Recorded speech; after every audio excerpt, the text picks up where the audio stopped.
पूछते हैं और वो भी ऐसे में नहीं मिलेंगे, तो नीट के एग्जाम में मिलेंगे, क्योंकि एनसीईआरटी की लाइन पे बेस्ड क्वेश्चंस होते हैं। अगर आपने नहीं देखे हैं तो किसी ने देखना, मतलब ज्यादातर वो और उन्हीं में से आता है। इनफैक्ट अब यहाँ तो मैं नहीं कह सकता, मैं कोशिश कर रहा हूँ वैसे ही क्वेश्चन यहाँ भी आपके टेस्ट में आएंगे। टेस्ट में दे रहे हैं ना, वही दे रहे हैं, लेकिन अलग करने पड़ते हैं ना फिर वो दोनों क्वेश्चन, तो इसलिए थोड़ा कर करके क्या रहता है, एनसीईआरटी बेस्ड क्वेश्चन ही देंगे, वही उन्हीं में से देंगे। वो क्वेश्चन आपको ना मॉड्यूल में मिलेंगे, क्योंकि वो एक्चुअली फ्रेश क्वेश्चन हैं और वो बेस्ड है एनसीईआरटी की लाइंस पे, तो वैसे क्वेश्चन लेंगे यहाँ टेस्ट में देंगे। मैथ्स तो वो ऑनलाइन में चलता था, तुम लोग के पास इतना टाइम थोड़ी है, फिर भी जो आना चाहे। सुनो, हम हमारा टॉपिक है breathing and exchange of gases. पहले एक बात सुनो, रेस्पिरेशन, रेस्पिरेशन का जो बेसिक डेफिनेशन है वो क्या है? वो है ऑर्गेनिक कंपाउंड का oxidation to yield energy, that is basically cellular respiration. हम जो यहाँ पढ़ेंगे इस टॉपिक में वो बेसिकली एक्सचेंज ऑफ गैसेस और ट्रांसपोर्ट ऑफ गैसेस से रिलेटेड है। तो स्टेजेस ऑफ रेस्पिरेशन अगर हम देखें ना, तो there are 3 stages of respiration.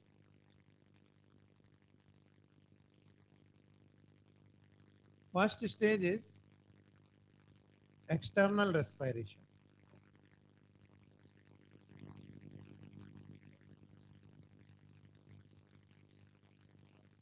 Second stage is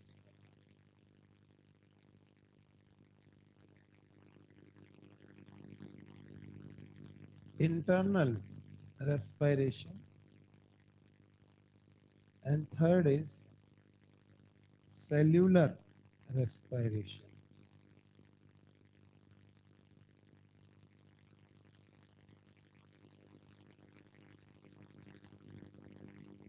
तो हमारे लंग्स के अंदर इन्वायरमेंट से अच्छी हवा आती है और फाउल एयर को हम बाहर एक्सेल कर देते हैं।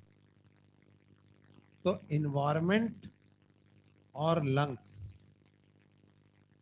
इनके बीच में जो एक्सचेंज ऑफ गैसेस होता है, that is known as external respiration. So exchange of gases between environment and lungs, ये क्या कहलाता है? External respiration. इंटरनल रेस्पिरेशन की 2 सब स्टेजेस हैं, इंटरनल रेस्पिरेशन 1 और इंटरनल रेस्पिरेशन 2। चलिए इनको भी समझ लेते हैं ये क्या है। एक बार एयर जो है वो आकर लंग्स के एल्वेलाई में भर गई, ऐसे एल्वेलाई हैं, तो उन एल्वेलाई की दीवारों से जो ब्लड गुजर रहा होता है, उसके एल्वेलर वॉल में जो एल्वेलर ब्लड है, एल्वेलर कैपिलरी है, उसके और एल्वेलर कैविटी में जो एयर है, उसके बीच में जो एक्सचेंज होता है, उसको हम बोलते हैं इंटरनल रेस्पिरेशन की फर्स्ट स्टेज, यानी exchange of gases between alveolar air and blood. इस प्रोसेस को हम ऑक्सीजनेशन ऑफ ब्लड भी कहते हैं, इंटरनल रेस्पिरेशन की फर्स्ट स्टेज। अब उसके बाद ये ऑक्सीजनेटेड ब्लड कहाँ जाएगा? लंग्स से निकल के हार्ट में जाएगा, वापस हार्ट से ये बॉडी के ऑर्गन्स में जाएगा। जब ये बॉडी के ऑर्गन्स में जाएगा तो ऑर्गन्स के जो सेल्स होते हैं उनके बीच के जो इंटरस्टिशियल स्पेस है, वहां से जो ब्लड कैपिलरी गुजर रही है ब्लड को लेके, उस ब्लड और सेल के बीच में एक्सचेंज होगा। सेल उस कैपिलरी में CO2 डाल देंगे और उससे O2 ले लेंगे उस ब्लड से। तो दिस एक्सचेंज, यानी exchange of gases between tissue level, उन सेल्स को हम क्या बोलते हैं? टिश्यू लेवल, जो ऑर्गन के सेल्स हैं। तो tissue level and blood, this is known as second stage of internal respiration. जब अब सेल को हमने O2 दे दी है, साथ में क्या दिया है? फूड या न्यूट्रिशन। तो जो न्यूट्रिशन हमने दिया है, उस न्यूट्रिशन को साथ में दी गई O2 की मदद से वो ऑक्सीडाइज करेगा, जिससे एनर्जी यील्ड होगी, और इस एनर्जी को वो ATP के फॉर्म कर लेगा अपने आप को जिंदा रखने के लिए। So that is known as cellular respiration. So oxidation of organic compound to yield energy,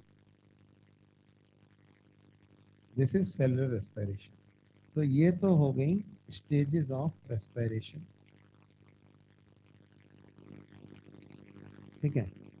तो हम यहाँ पे ना ये लास्ट वाली स्टेज यानी सेलुलर रेस्पिरेशन पे बात नहीं करेंगे, ये आपको बॉटनी में पढ़ाई जाती है। हम किस तरह से एक्सचेंज होता है गैसेस का, किस तरह से उन गैसेस का ट्रांसपोर्टेशन होता है, और कैसे उन गैसेस की डिलीवरी होती है लंग्स पे या टिश्यू लेवल पे, डिपेंडिंग ऑन की गैस कौन सी है। O2 की टिश्यू लेवल पे होगी डिलीवरी, और लंग्स लंग्स पे CO2 की। तो ये सब कैसे होता है और इसमें कौन से पिगमेंट वगैरह हेल्प करते हैं, ये सब हम पढ़ते हैं इस टॉपिक में, breathing and exchange of gases. तो एक्चुअली टॉपिक ही यही है, बिल्कुल सही नाम लिखा है, breathing, transport and exchange of gases. क्योंकि यहाँ पे हम लोग रेस्पिरेशन थोड़ी पढ़ रहे हैं, रेस्पिरेशन तो लास्ट वाला है एक्चुअली। तो breathing and exchange of gases हम पढ़ेंगे। तो स्टार्ट करते हैं इसको। रेस्पिरेशन का एक बेसिक डेफिनेशन तो मैंने बता दिया है यहाँ। कुछ रेस्पिरेटरी ऑर्गन्स दिए हुए हैं जो हम एनिमल डाइवर्सिटी में देखेंगे, अभी नहीं देख रहे, कि जो लोअर एनिमल्स है ना, उनके अंदर कोई डेडिकेटेड रेस्पिरेटरी ऑर्गन नहीं होता, तो उसमें आउटर मोस्ट जो बॉडी सरफेस होती है उसी से एक्सचेंज ऑफ गैसेस होता है। हायर एनिमल्स के अंदर जो है respiratory system actually one of the मतलब one of the late systems to develop during the evolution. मैं आपको फिजियोलॉजी पढ़ा रहा हूँ तो सिस्टम्स के बारे में एक बात बताता हूँ। आपने ना जैसे सिस्टम्स सुने हैं, आपने कौन से सुने? Circulatory system, respiratory system, excretory system, endocrine system, nervous system, digestive system, skeleton system, है ना, स्केलेटन मस्कुलर सिस्टम, ये सब है ना, ये सुना है सिस्टम सारे। जब इवोल्यूशन हुआ सबसे पहले, जैसे ना पोरीफेरा आए, है ना, एनिमेलिया की बात कर रहे हैं, फिर उसके बाद प्लेटेहेलेमेंथीज, निमेटेहेलेमेंथीज, फिर एनेलिडा, फिर आर्थ्रोपोडा, है ना। तो जब एनिमल्स आए तो फर्स्ट सिस्टम जो डेवलप हुआ वो कौन सा था, चलो बताओ। इवोल्यूशन के बारे में बात करते हैं। जो सिस्टम्स आपने पढ़े, circulatory, respiratory, endocrine, excretory, reproductive, first system to develop,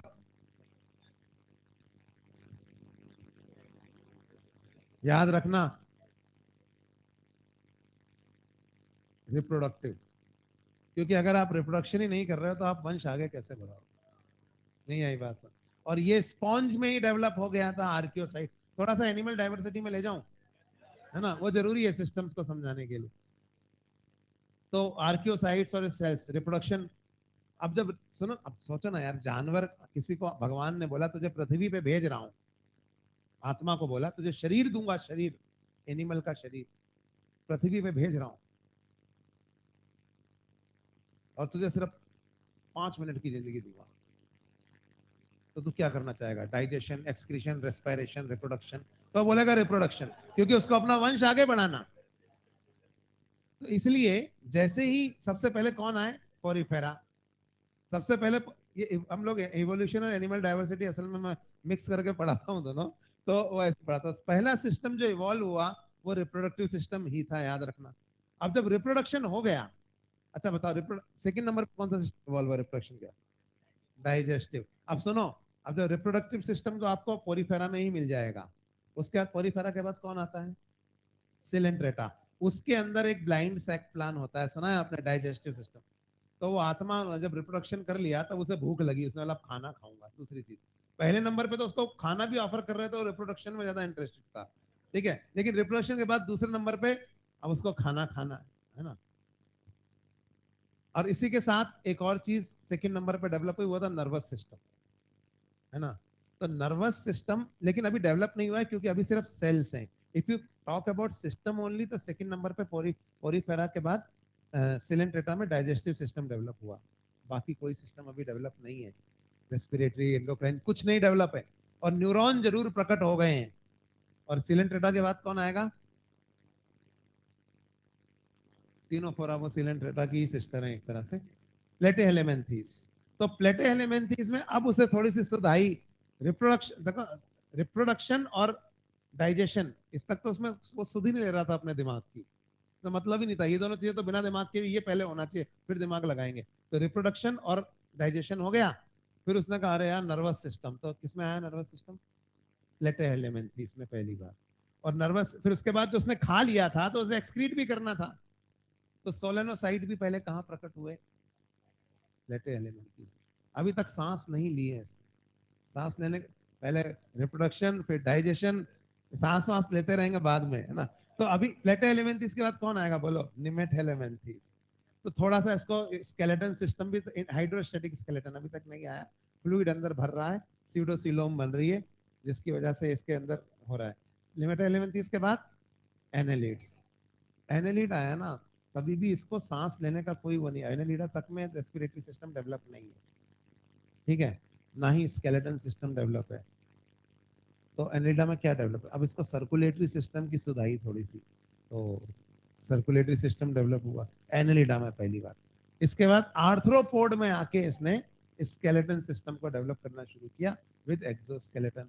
और पहली बार रेस्पिरेटरी सिस्टम भी आर्थ्रोपोड में ही आके डेवलप हुआ। बुक लंग्स, बुक गिल सुने आपने? और एंडोक्राइन सिस्टम भी आर्थ्रोपोड में ही डेवलप हुआ। इसके आगे की कहानी रिट्रोग्रेसिव है, वो कभी एनिमल किंगडम में सुनाऊंगा कि मॉलस्का फिर पीछे चले गए, एरिकाइनोडर्मिन ने तो हद ही कर दी बिल्कुल, वो कैसे हुआ बाद में। अभी मेरा आपको ये बताने का पर्पस ये था कि डेडिकेटेड रेस्पिरेटरी ऑर्गन जो है ना, वो आर्थ्रोपोडा में प्रकट हुए पहली बार काफी लेट। तो respiratory system is one of the late systems to evolve. ये बात समझ में आ गई आपको? तो यही हम पढ़ रहे हैं। तो ये तो इसके एक आइडिया लिया, मैंने आपको बताया किस तरह से। अब हम बात करते हैं ह्यूमन रेस्पिरेटरी सिस्टम की, इधर उधर जाए बिना, पहले उसके स्ट्रक्चर और बाद में उसका फंक्शन। तो ह्यूमन रेस्पिरेटरी सिस्टम नोज से शुरू होके और लंग्स के एल्वेलाई पर खत्म होता है। अ पेयर ऑफ नॉस्ट्रिल्स, दो नॉस्ट्रिल हैं, इसे डायराइनस कंडीशन कहा जाता है, होते हैं। और जैसे ये सपोज ये ह्यूमन बॉडी है,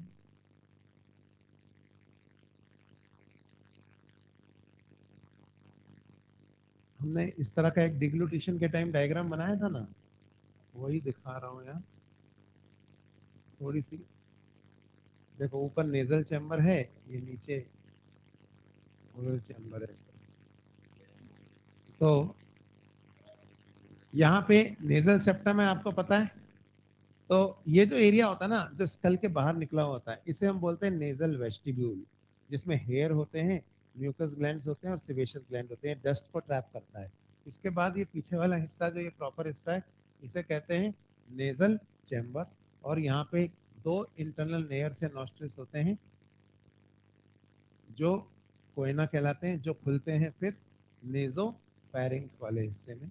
तो ये नेजल चैम्बर जो है नेजो फेरिंग्स में खुल रहा है, उधर ओरल चैम्बर भी ओरोफेरिंग्स में खुल रहा है। तो this is nasopharynx, this is oropharynx and this is pharynx. फिर मैंने आपको बताया था कि यहाँ आगे जो एक पाइप है, इसको हमने क्या कहा?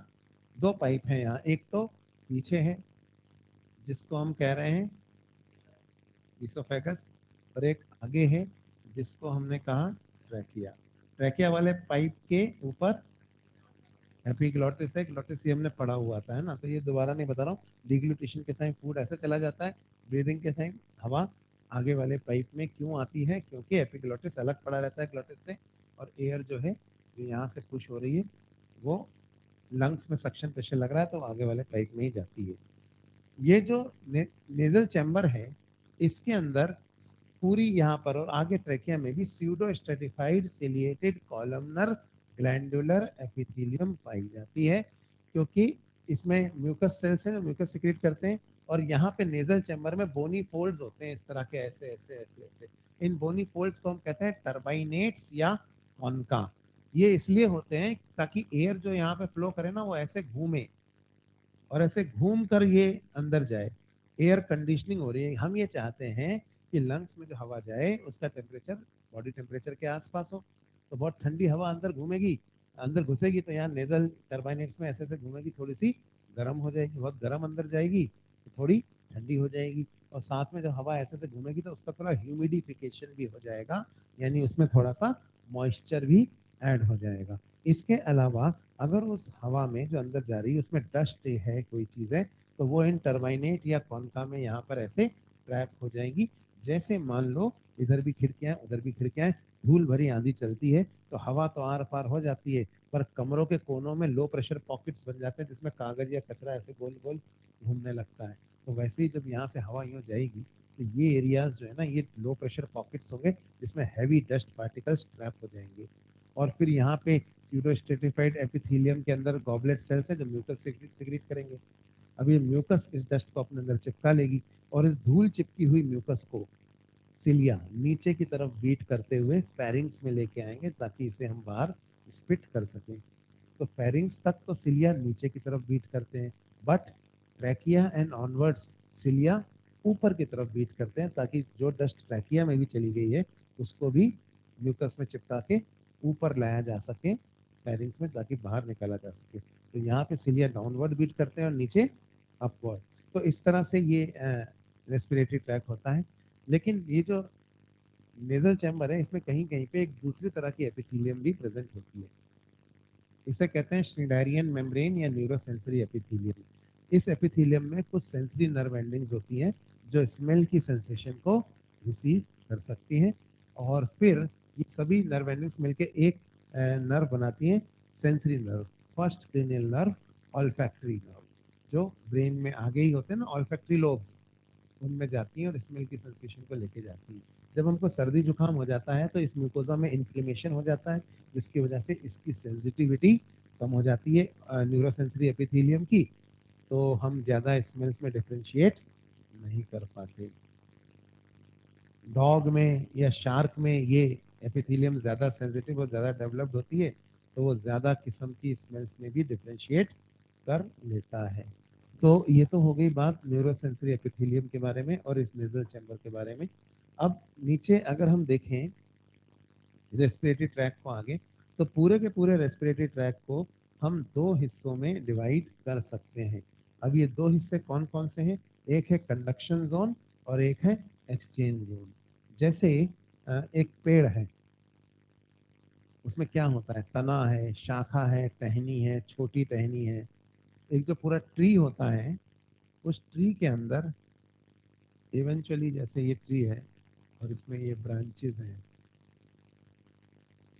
तो बहुत सारी शाखाएं हैं, टहनियां हैं, पर एंड में क्या बनती है बताओ? एंड में बनती है लीफ। अब काम तो असली लीफ में हो रहा है, यानी फोटोसिंथेसिस। बाकी ये जो तना शाखा टहनी है ये तो सब आने जाने का रास्ता है ना। इसी तरह से हमारे ये तो कंडक्शन जोन है। इसी तरह से हमारा पूरा रेस्पिरेटरी ट्रैक को हम दो हिस्सों में डिवाइड कर सकते हैं, कंडक्शन जोन और एक्सचेंज जोन। तो जहां पर एक्सचेंज ऑफ गैसेज हो वो एक्सचेंज जोन है, और बाकी सारा कंडक्शन जोन। तो ये नोज से लेके और एल्वेलाई के थोड़ा पहले तक सिर्फ कंडक्शन जोन होता है, क्योंकि आपको पता है एक्चुअल जो एक्सचेंज है वो तो लंग्स के अंदर जो एल्वेलाई होते हैं उनमें होता है। तो अगर हम पूरे के पूरे रेस्पिरेटरी ट्री को अगर हम देखें कि वो किस तरीके से है, तो ये बहुत बेसिक वही क्लास 10th वाली बातें बता रहा हूँ आज। तो कंडक्शन और एक्सचेंज दो जोन हो गए। अब जैसे ये ट्रैकिया आ रही है यहाँ पे, तो ट्रैकिया ब्रैकिया सब किसका पार्ट है? कंडक्शन जोन का। और ट्रैकिया फिर यहाँ पे आके दो हिस्सों में डिवाइड हो जाती है, इनको कहा जाता है प्राइमरी ब्रोंकस। फिर प्राइमरी ब्रोंकस बाद में डिवाइड होंगे तो सेकेंडरी ब्रोंकस, टर्शरी ब्रोंकस, ऐसे करते करते आप देखेंगे पूरा ब्रोंकाइल ट्री बनता चला जाएगा, और लास्ट में इसमें ना एल्वेलाई होंगे, एल्वेलर डक्ट और एल्वेलाई। तो इस पूरे के पूरे रेस्पिरेटरी ट्रैक को हम दो हिस्सों में डिवाइड कर देते हैं, कंडक्शन जोन और एक्सचेंज जोन। तो कंडक्शन जोन कहाँ से कहाँ तक है अगर हम देखें, तो ये नोज या नॉस्ट्रिल्स से शुरू होकर और टर्मिनल ब्रोंक्यूल तक जाता है। टर्मिनल ब्रोंक्यूल मतलब बहुत छोटे वाले ब्रोंक्यूल हैं ये, और यहीं तक स्यूडोस्टेटिफाइड सिलिएटेड कॉलमनर ग्लैंडुलर एपिथेलियम होती है। इसके बाद सिंपल स्क्वामस एपिथेलियम आ जाएगी। तो कंडक्शन जोन और एक्सचेंज जोन आपके मॉड्यूल में भी बना हुआ है, देखो। एक तो पेज नंबर 65 पे तो फ्लो चार्ट है, और 55 और 56 57 पे आप देख सकते हैं। 57 का डायग्राम देखेंगे, ट्रैकिया डिवाइड होती चली जा रही है। एंड में देखिए आप, टर्मिनल ब्रोंक्यूल तक तो कोई एक्सचेंज नहीं होता है, रेस्पिरेटरी ब्रोंक्यूल से बहुत पतली हो जाती है दीवार। तो ऐसे में दीवार में जो ब्लड गुजर रहा है वो थोड़ा थोड़ा एक्सचेंज करने लगता है, alveolar duct, atria, alveolar sac मतलब अंगूरों का गुच्छा है जैसे, और एल्वुलाई मतलब एक अंगूर। ठीक है, तो ये नोज से लेके और टर्मिनल ब्रोंक्यूल तक हमने क्या बोला, कंडक्शन जोन, जबकि एक्सचेंज जोन रेस्पिरेटरी ब्रोंक्यूल से शुरू हो रहा है और मेनली कहाँ होता है, एल्वेलाई। तो रेस्पिरेटरी ब्रोंक्यूल से थोड़ा थोड़ा एक्सचेंज शुरू हो जाता है, पर मैक्सिमम जो है वो कहाँ होता है, एल्वेलाई। तो ट्रैकिया को अगर हम देखेंगे तो ट्रैकिया और इस पूरे हिस्से में जो दीवार होती है इनकी, उसकी वॉल में ना कार्टिलेज की रिंग होती है, हाइलिन कार्टिलेज, और वो होता है सी शेप, ओ नहीं, सी। और सी है तो कहीं ना कहीं से अधूरा होगा, पीछे से अधूरा होता है, डॉर्सली इनकम्प्लीट। समझ में आ रही है बात, क्यों, पीछे इसोफेगस है ना, वो दबेगा नहीं। तो समझ में आया, ट्रैकिया के पीछे इसोफेगस अभी दिखाया था ना, तो इसलिए डॉर्सली इनकम्प्लीट रिंग्स होती हैं ट्रैकिया में। और ये नॉन कोलेप्सिबल, क्यों, ताकि विंड पाइप हमेशा खुला रहे। तो ये ट्रैकिया और लैरिंग्स, इसके स्ट्रक्चर से हम अगली क्लास में पढ़ेंगे। तो मैंने इंट्रोडक्शन दे रहा था कि कंडक्शन जोन है और एक्सचेंज जोन है, दो जोन होते हैं। तो अगली क्लास में पढ़ेंगे हम रेस्पिरेटरी सिस्टम। तो टाइम पास कर रहे थे, पढ़ के आओ आप। कहाँ तक पढ़ के आओगे, ये देखो मॉड्यूल जो है ना, इसमें पेज नंबर 59, 6, हाँ पेज नंबर 59 तक पढ़ के आओ, मैकेनिज्म ऑफ ब्रीदिंग का।